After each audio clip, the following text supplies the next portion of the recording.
হচ্ছেন ব্রহ্মবাদিনী, ভেতর থেকে সেই জ্ঞান। যখন আমাদেরকে বেদান্তে বলছে সত্যে অনৃতে মিথুনি কৃত্বে, এই জগৎটা কি না সত্য আর মিথ্যাটাকে মিশিয়ে দেওয়া হয়েছে, দিয়ে সৃষ্টি করা হয়েছে। আমার শ্রী শ্রী মা বলছেন সৃষ্টি সুখ আর দুঃখময়, চিরদিন কেউ সুখী থাকবে না। এটা শুনলে খুব ভয় লাগে।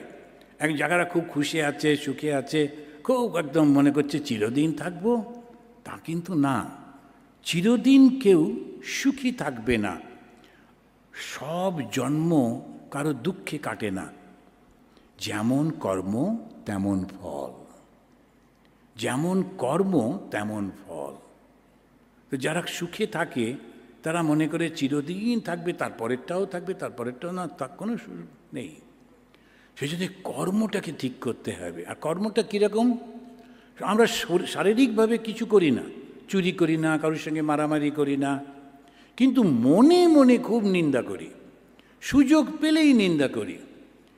আর যদি একজন বলছিল আমি ব্যস্ত আছি, আমার সঙ্গে কথা বলা যাবে না, তখন বললো না তা নয়, আসলে কি হয়েছিল, ও আপনার সম্পর্কে যাক আপনি ব্যস্ত পরে হবে।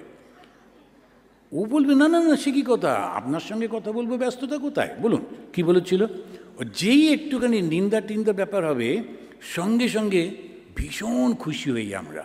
একটি ছেলে আমাকে ফোন করেছিল যে স্বামীজি এবারে আমাদের পুরো পাড়া মিলে আমরা শিবরাত্রি করেছি, সবাই একসঙ্গে জেগেছিলাম। আমি বললাম বাহ, খুব ভালো, তো কী করে করলে?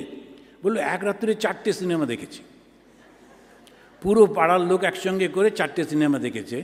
জেগে থাকাটাই কিন্তু শিবরাত্রি রাত উপোস নয়, শিবকে স্মরণ করা। আমরা এই যে কর্মগুলো করি, ধর্মগুলো করি, বুঝতে পারি না।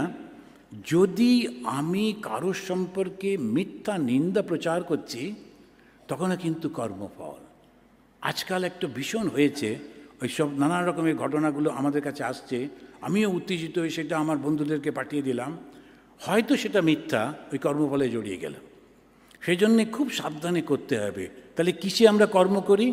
একটা হচ্ছে বাক্য দিয়ে কর্ম করি, এমনভাবে কথা বলি মানুষটার মন ভেঙে যায়, এমন অপমান করে করে কথা বলি, ওইটা খারাপ কর্ম, অথচ হাতে পায়ে কিছু করছি না। তা একটা হচ্ছে বাচিক, আর একটা মানসিক, আর শারীরিক কর্ম।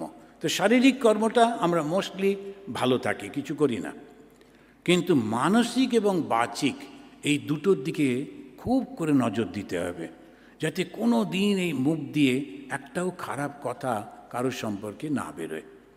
কেন?